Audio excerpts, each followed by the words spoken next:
1994년 4평 남짓되는 지하공간. 난방시설은 물론 창문도 없어 낮밤조차 구별이 되지 않고 싸구려 방음벽으로 온 내벽이 시커먼 색으로 도배되어 있었다. 수도관마저 파열되어 물만 틀면 천장에서 물방울이 뚝뚝 떨어지던 말 그대로 음침한 곳이었다. 환경이 이랬던 만큼 이곳에서 살던 1년 남짓한 기간 동안 도무지 잠자리가 편하지 않았는데 그래서인지 매일같이 악몽에 시달렸다. 정말 많은 온갖 종류의 악몽을 그 시기에 꾸었다. 그러나 지금 기억이 나는 것은 별로 없다.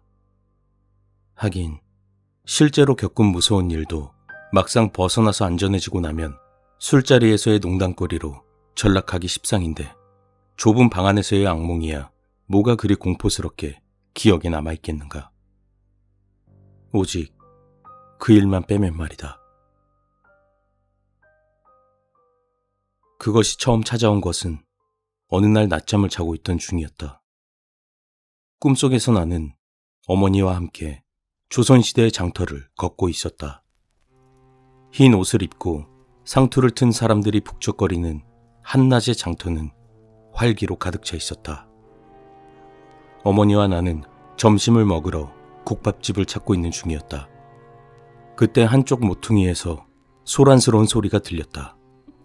고함소리 같기도 하고 노랫소리 같기도 한 나이든 여자의 목소리와 함께 사람들이 웅성거리며 피하고 있었다. 뭔가 이상했다. 나는 지나가는 아저씨에게 무슨 일이냐고 물었다. 그는 시끄러운 쪽을 힐끗거리며 두려운 목소리로 말했다. 가끔씩 오는 미친 무당년이 또 나타났대. 그 말을 듣는 순간 마침 나는 웅성거리는 사람들의 틈새로 멀리 무당의 얼굴을 볼 수 있었다.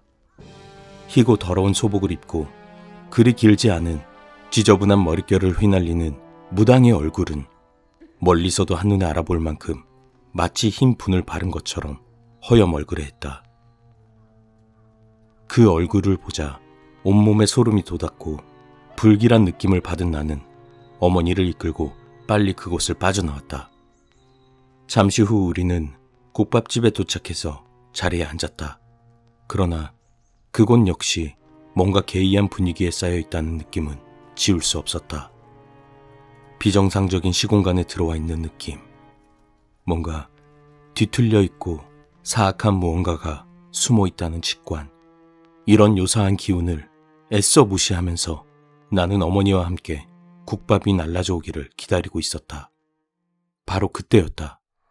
그것이 날 찾아온 것은 내 왼쪽 볼에 갑자기 뜨거운 입김이 와닿았던 것이다. 무엇인가가 내 옆에 바짝 붙어 있었다. 뜨거우면서도 역겨운 그 입김. 따뜻한 난로불의 온기가 아닌 마치 썩고 있는 고기가 내뿜는 열기와 같은. 나는 고개를 돌렸고 바로 내 얼굴 왼쪽에 얼굴을 들이밀고 있던 그 미친 무당의 얼굴을 정면에서 마주보게 되고 말았다. 아직도 그 얼굴을 선명하게 기억한다. 색을 칠한 듯한 허연색에 주름이 많은 얼굴은 퉁퉁 부어 있었고 눈은 거의 반쯤 감겨 있었다. 백발이 드문드문 섞인 머리카락을 풀어헤친 채 확연히 드러나는 광기를 표정에 머금고 나를 바라보던 그 얼굴. 그 모습은 유령이나 악령이라기보다는 오히려 부패하고 있는 시체의 얼굴에 가까운 것이었다. 그 모습을 마주하는 순간 나는 눈을 번쩍 뜨며 잠에서 깨어나 버렸다. 그러나 몸은 움직여지지 않았다. 가위에 눌린 것이다. 사실 가위 눌림은 어릴 때부터 수백 번 겪은 터라 내게는 새삼스러운 것이 아니었고 그것을 풀어내는 방법도 잘 알고 있었다. 생각을 털어버리고 몸에 힘을 빼면 대부분의 경우 가위 눌림은 저절로 사라지고 한 번도 실패한 적이 없었다. 그때도 나는 가위 눌림을 풀기 위해 릴렉스 시키려 했다. 그러나 그날은 뭔가 달랐다. 가위가 전혀 풀리지 않는 것이었다. 나는 당황하기 시작했다. 바로 그때 왼쪽 귓전에 난데없이 작은 목소리가 들려왔다. 어딜 가니? 나랑 놀자. 입을 귀에 바짝 대고 속삭이는 듯한 그 목소린 유혹적인 젊은 여자의 것이었다. 나는 온몸이 굳은 채 공포보다는 오히려 경악에 사로잡힐 수밖에 없었다. 잠시 후 다시 그 목소리가 들렸다. 나랑 놀자니까 재밌게 해줄게. 순간 정신이 돌아오며 나는 아주 현실적인 위기감에 사로잡혔다. 뭔가 사악한 것이 나를 유혹하고 있다.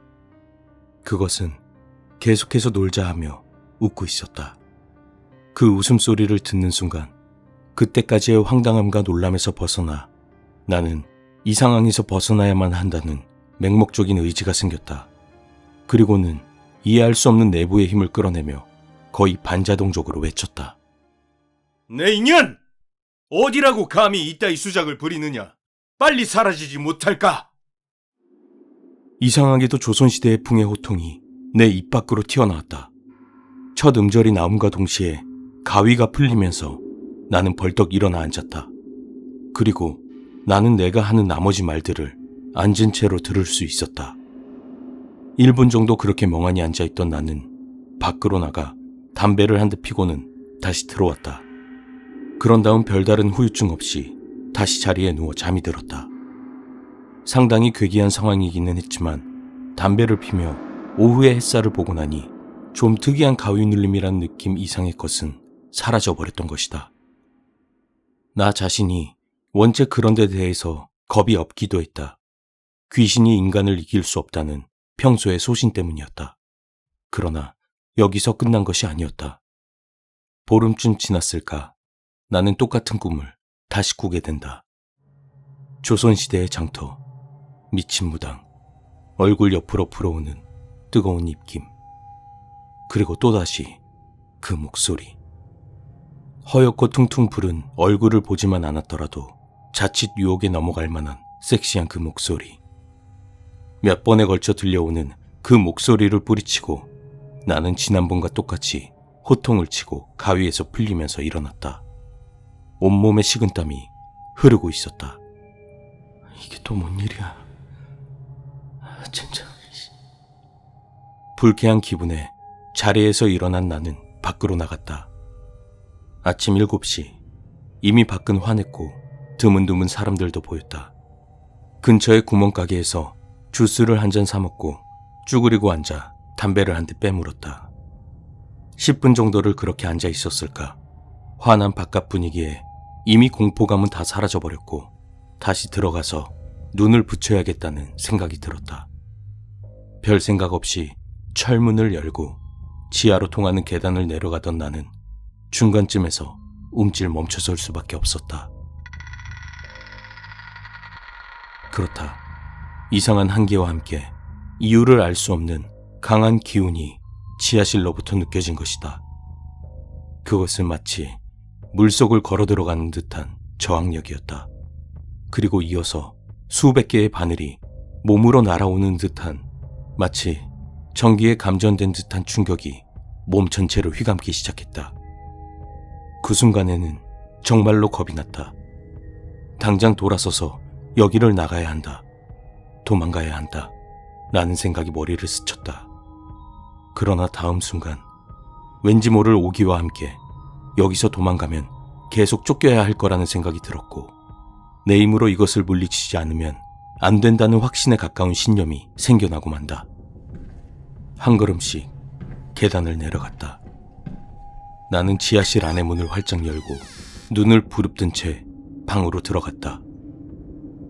그 순간의 느낌을 어떻게 형용할 수 있을까? 특별한 형체가 보이진 않았다.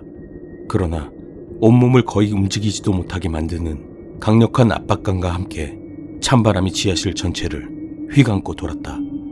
강력한 전기 충격이 계속 몸을 치고 들어왔다. 요기와 광기가 뒤범벅이 된 그곳은 이미 내가 살고 있던 그 방이 아니었다. 그리고 몇 초 후 나는 방 안쪽에 앉아 영혼 가득 분노를 내뿜고 있는 어떤 존재를 명확하게 느낄 수 있었다. 그 어떤 설명도 없이 오직 분노로만 뭉쳐있는 듯한 존재를 말이다. 그것이 내뿜는 기운은 가히 압도적이었지만 나 역시 물러설 수는 없었다. 물러서면 죽거나 미칠 거라는 생각이 들었던 것이다. 나는 지금 생각해도 이해할 수 없는 행동을 시작했다. 그 자리에 버티고 서서 내가 한 번도 내본 적이 없는 뱃속 깊은 데서 올라오는 굵은 저음의 목소리로 문제의 존재에게 호통을 치기 시작한 것이다. 그것은 사실 내 자신의 의지가 아니었다. 지금 기억하는 그 말의 내용은 대충 이런 식이었다. 너의 한과 고통은 짐작할 만하지만 이런 식으로 사람에게 해를 끼치려 한들 무슨 한풀이가 되겠느냐. 이제 가야 할 곳으로 가거라. 내 속에 귀신 쫓는 대감님이 있는 걸까? 이런 식의 이야기를 한 5분여 동안 그 자리에 서서 했다. 이때 그런 내 모습을 평소에 내 자아가 유심히 관찰하고 있었다. 즉, 내 목소리도 아닌 톤으로 호통치고 있는 나를 보통의 내가 한편에서 흥미를 갖고 관찰하고 있는 자아가 둘로 나뉘어지는 듯한 상태에 놓이게 된 것이다. 그렇게 몇 분의 시간이 흐른 뒤 전기 충격과 같은 느낌이 현저히 줄어드는 느낌을 받았다. 나는 서서히 걸어 들어가 컴퓨터 앞 의자에 앉았고 보다 가라앉은 목소리로 또 5분 정도 그 존재를 구슬리고 달래는 말들을 늘어놓았다. 물론 이것도 내 의지가 아니었다. 그렇게 어느 정도 시간이 흐르자 마치 장난같이 아무 일도 없었다는 듯 모든 기운이 사라졌다. 이상한 것은 나 역시 마치 얼음이 녹아 물이 되듯 자연스럽게 아무런 특별한 느낌 없이 제정신으로 그냥 돌아왔다는 것이다. 나는 바로 하이텔에 접속해서 아침 채팅을 하는 등 도무지 그런 일을 방금 겪은 사람으로서는 이해하기 힘든 행동을 했다는 것이다. 그리고 잠시 후 다시 잠이 들었다. 그 모든 이상한 일들에 대한 아무런 의심도 없이. 그렇게 점심때쯤 일어난 나는 그제서야 아침에 겪은 이상한 일이 현실감 있게 느껴지기 시작했다. 나를 유혹하던 그 분노의 존재, 거기에 대처하는 나 자신의 낯선 모습, 그리고 증발하듯 자연스럽게 종료되어버린 전체 상황 등 그 모든 일들이 얼마나 비일상적이고 초자연적인 경험이었는지를 이상하게도 그제서야 인식하게 된 것이다. 나는 때늦은 경이감에 사로잡혔고 이 일을 어떻게든 정리해서 사람들에게 알려야 할 것 같은 생각이 들었다. 그래서 하이텔에 다시 접속해 공포 게시판에 아침에 있었던 일을 올렸다. 나만 알고 있기에는 너무 아까운 일이었으니까 말이다. 그렇게 글을 올리고 며칠 후 기대하지 않았던 한 통의 메일이 내 앞으로 왔다. 그 내용은 이러했다. 당신이 만난 그 유령은 내가 1년째 쫓고 있는 무당 귀신일 가능성이 큽니다. 매우 위험하므로 조심하셔야 합니다. 필요하다면 도움을 드리겠습니다. 연락 주십시오. 조금의 장난기도 없는 진지한 필체였긴 했지만 모두 알다시피 통신이라는 곳엔 별놈들이 다 있는 만큼 별로 심각하게 받아들이진 않았다. 나는 걱정 말라. 내가 나름대로 쫓은 것 같다. 라는 답장을 쓰고 잊어버리고 말았다. 이후에 그 존재는 다시 돌아오지 않았고 나는 일상의 모습으로 돌아왔다. 기타 연습을 하고 데모 테이프를 만들고 친구도 만나고 술도 마시는 등 완전히 평상시로 돌아온 것이다. 무당 귀신의 경험은 그저 특이한 체험으로 남았고 어쩌면 내가 비몽사몽간에 혼자 오바한 것인지도 모른다는 식으로 점점 희석되어 갔다. 그러나 한 달 뒤 도착한 또 하나의 메일은 나의 그런 생각을 일거에 날려버리고 말았다. 지난번 편지의 주인공이 다시 보낸 간단한 내용의 메일이었다. 문제의 그 귀신을 가락동 시장 근처에서 잡았습니다. 이제 아무 걱정 안 하셔도 될 것 같습니다. 그가 어떻게 귀신을 잡았다는 것인지 나는 모른다.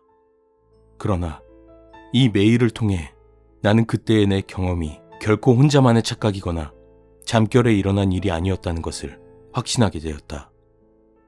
그날 분명히 뭔가 내 방에 왔었고 나와 대결을 했었다는 사실은 이제 일말의 의심도 가질 수 없게 되었다. 왜냐하면 나는 실제로 가락동 시장에서 가까운 곳에 살고 있었던 것이다. 이 이야기는 여기서 끝이 난다. 무당 귀신은 정말로 잡혔는지 지금껏 돌아오지 않았고 나 역시 다시 그런 행동을 할 기회는 두 번 다시 없었다. 그러나 의문들은 아직 그대로 남아있다. 첫 번째, 무당 귀신의 정체다. 그것은 정령 조선시대에 억울하게 죽은 한 맺힌 원기였던가. 두 번째, 그날 내가 보였던 이상한 행동이다. 내가 낼 수 있으리라고는 생각도 하지 못한 바리톤의 성악가와 같은 힘있는 목소리, 그리고 그 호통과 달램의 내용들, 그건 또 어디서 비롯된 것인가. 실제로 그날 이후 나는 목소리가 좀 트였고 약간 낮은 톤으로 변하기도 했다. 세 번째 의문은 무당 귀신을 잡았다는 것이 무슨 뜻이냐는 말이다. 사실 필자 역시 귀신을 쫓는 작업에는 한두 번 참여해 본 적이 있지만 귀신을 잡는다는 것은 좀 다른 차원의 작업인 것 같다. 호리병이나 부적 속에 가두기라도 한단 말인가. 마지막 의문은 사실 이거 하나만 푼다면 나머지 세 가지 의문은 동시에 풀릴 것이다. 그것은 바로 내게 메일을 보냈던 그 사람의 정체다. 하이텔에 쓴 글엔 내가 살고 있는 장소에 대해 언급한 적이 없다. 그가 내가 가락동 옆에 산다는 사실을 알 방법은 없었다. 결국 그는 정말로 그 무언가를 가락시장 근처에서 잡았다는 것이다.